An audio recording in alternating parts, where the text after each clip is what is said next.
traveling for the first time, figuring out where to stay can be stressful and frustrating. By the end of today's video, you're going to have 3 tips that are going to help you in your planning. So let's get into it. Number 1 is going to be look to stay in a hostel. Hostels are affordable. They have many different options. You can get a private room or you can get a dorm. This is where you are staying in a room that has multiple beds for each traveler. You can get it where it's mixed, female, only male. I've stayed in all of them and really it's been fine for the most part for me. I really like it just because of the social interaction. I get to exchange itineraries with people, go with them to places that I never was planning on doing, and you really just get to talk to like-minded travelers. In Europe, I noticed that they have the best hostels. In fact, I'd say some of the best that I've ever seen. In Europe, I'm always going to stay in a hostel, hands down. It's like going to be the cheapest option. It's going to be very nice. You'd be surprised. Some of these hostels seem like they are boutique hotels, the way they are managed, maintained. They have breakfast that can be for a separate price or it's included, like really nice breakfast spreads. I remember when I went to Oslo, I stayed in a hostel there and it was immaculate. It was so nice and clean. Everybody stays there. Some of y'all know what I'm talking about if you've been to Oslo. They had a great breakfast with fresh orange juice, like vegetarian options for me, which y'all know is important. And it was really, really, really good. It was a very nice stay. Now, for some of you, you might be like, ugh, hostel, I ain't staying in no hostel. Well, you might want to give it a try. Like I said, you can get a private room. That way you still have your privacy, but then, you know, at the beginning, end of your day, when you get back from your tours or whatever you're doing, you can talk to people, because that is one of the best ways that you can socialize, make friends, hang out, go have a drink, whatever. Even go on tours together. I remember in Budapest, I met a lot of travelers there, and you know, they looked out for me. They told me what they were doing. We went to a concentration camp together. Sometimes it's nice to just be with a group. And yes, I still traveled to those places solo. So meeting those like-minded travelers is great.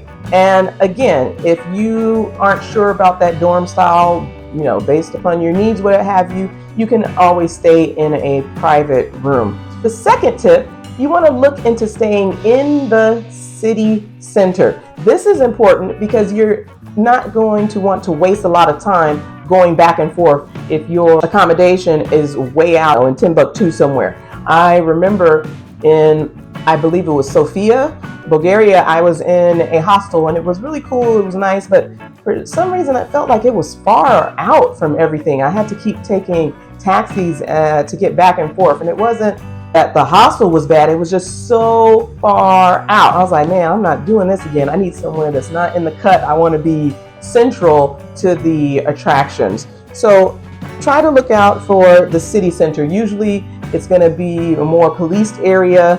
There will be hotels if that's where you choose to stay, Airbnbs. Now those might be more expensive because they are in the city center, but again, if you're traveling solo, it's going to be better for you as far as safety.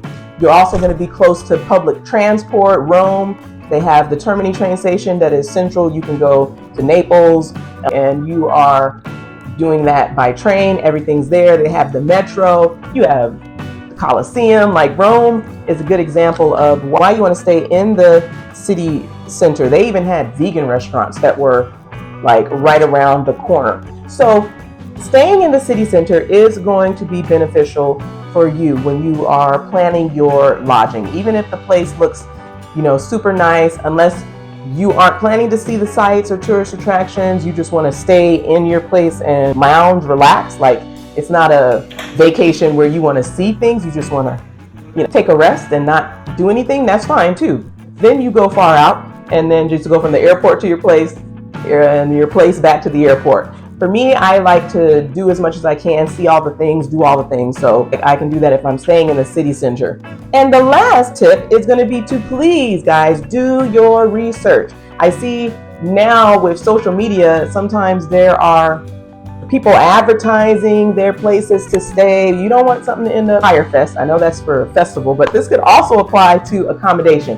So when you are researching, my rule is for Airbnb, I need minimum 100 reviews, period. I don't want to see some new listing that has like 0 to 10 views. You read the reviews and it's like suspect. I don't know if this person has gotten someone to write those reviews for them, if it's bot reviews.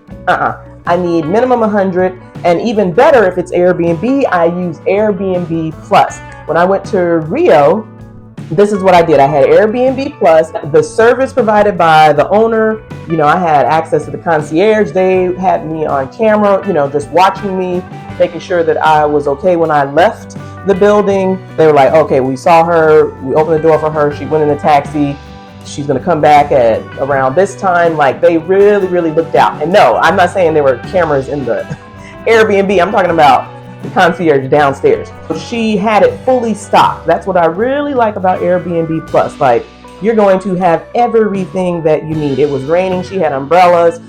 So, you know, when I'm going to the beach, she was telling me to be careful because, you know, sometimes there can be theft or situations that happen at the beach.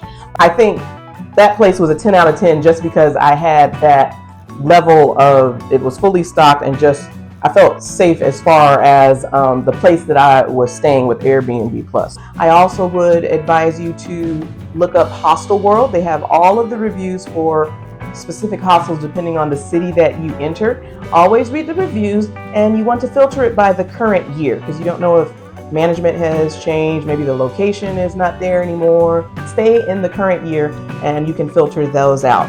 And you also can look at booking.com. They give me a lot of discounts, and sometimes it can be for hostels. They give the Genius discount. Hotels, if you aren't feeling the hostels, me, I'm on a budget, and I can sort it by price. So I can even say I want to be in city center, lowest price, Genius discount because they have me on the Genius, I think whatever the top level is, and I can really find some affordable accommodation. And they're not all hostels. Sometimes it could just be a house that they're renting out. In Playa del Carmen, I had a really nice, it was a huge house. I still don't know how I got that. It was like, I don't know, 30, 40 a night. And the local owner, he just had it on Booking. Now that one, it was not 100 reviews, so I took a chance with that. Mexico has really good accommodations that are affordable, that don't require you to be in a hostel, but that was on booking.com. So wrapping it up, you want to look into staying in hostels, and you can even try out a private room. And if you're not sure, maybe go into an all-female dorm with 4 to 6 beds and see how you like that. Number 2 would be to stay in the city center. That way you are located to all of the tourist attractions. There's going to be restaurants, cafes, banks. It's like one-stop shop. And lastly, do your research. Always do your research to ensure that you're going to be staying in the best accommodation possible. If you like this video, go ahead and give me a thumbs up and comment below if you've ever stayed in a hostel. I'd like to see who likes hostels and who's like, girl, what are you doing? This is not safe. Thank you for watching. I'll see you in the next video.